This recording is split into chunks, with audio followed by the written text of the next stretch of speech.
So yun nga, magandang umaga sa inyo. So, bago ang lahat, magpakilala ka muna. Sino po ba kayo? At taga saan kayo?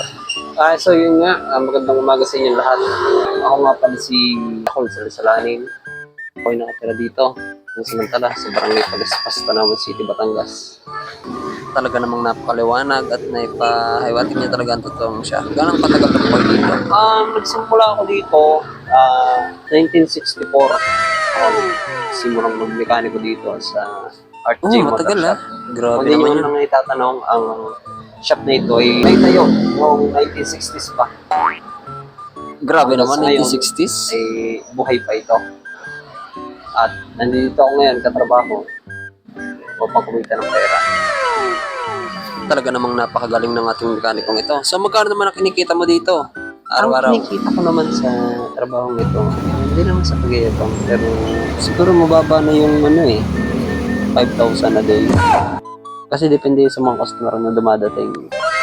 Minsan ang gawa ko, napapalit gulong, tapos minsan nag-change oil.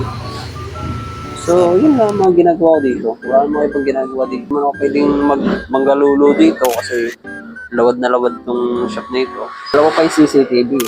So, bantay na bantay ako para ako nasa PBB eh. Okay, so ano naman experience? Kasi yung mga na-experience ko dito ay linis.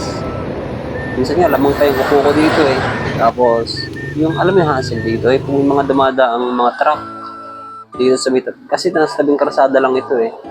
Kasi yung harapan dito is magabok. Ngayon, kapag dumadaan yung mga truck na galing dito sa may Santo Tomas, iikot sila dito, papunta dyan sa may Tanawan, dadaan sila dito, magabok. Ang ginagawa ko, binubuhusan ko muna ng tubig para yung daan hindi magabok pag dumaan sila dito.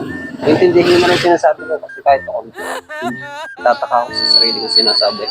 So yun ang mahirap talaga akong kausap. Kahirap mo ng plakausap. So yun na lang.